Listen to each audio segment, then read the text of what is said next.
সেই সুন্দরবনে এক বাঘ আর বাঘিনী প্রেম করতেছিল। বাঘ যখন বাঘিনীরা কিস করতে যাচ্ছিল তখন বাঘ এদিক ওদিক তাকানো শুরু করলো। তখন বাঘিনী বলল, দুষ্টু, আমি তো এখানে, এদিক ওদিক কি দেখো? তখন বাঘিনী বলল, আরে আশেপাশে ন্যাশনাল জিওগ্রাফি করে ক্যামেরাম্যান আছে কিনা তাই দেখতেছি। তো একটা সর্বজনীয় বিতর্ক, আচ্ছা আপনারা বলুন তো, ডিম আগে না মুরগি আগে? মুরগি। তো এই কথা ভাবতে ভাবতে আমি একটা রেস্টুরেন্টে ঢুকে বললাম।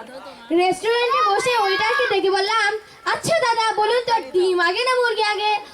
তখন ওয়েটে কিছুক্ষণ মাথা চুলকায় বলে, ম্যাডাম আপনি যাকে অর্ডার করবেন সেটাই আগে। তো আমি যখন নতুন স্কুলে ভর্তি হই, আমার স্কুলে স্যারেরা খুবই হ্যান্ডসাম, খুবই ভালো। যখন আমি এই কথা আমার মাকে যে বললাম, আমার মা মহারাগে বলল, এই স্কুলের স্যারেরা তোদের বাবার মতন এসব আচরণ করতে তোদের লজ্জা করে না? আমি বললাম, মা তুমি শুধু নিজের কথাই ভাবো, আমার কথা ভাবার চেষ্টাই করো না।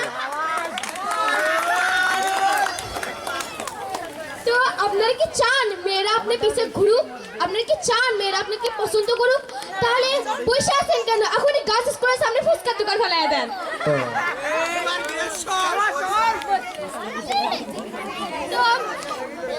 তো একদিন নবাব ফুটবল খেলতেছিল। নবাবকে রেফারি এসে বলতেছিল যে, জাহাপনা আপনি কি রেস্ট নেবেন না আপনি রাজ্যে ফিরে যাবেন? তখন নবাব বলল, কেন কি হয়েছে খুলে বলো। তখন রেফারি এসে বলল যে, নবাব আপনি যখন খেলেন তখন আপনার লুঙ্গি আমার মাথার উপরে উঠে যায়।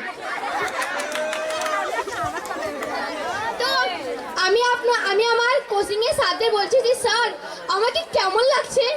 তখন স্যার বলছে, তোমাকে এত সুন্দর লাগছে যে আমি বলতেই পারছি না।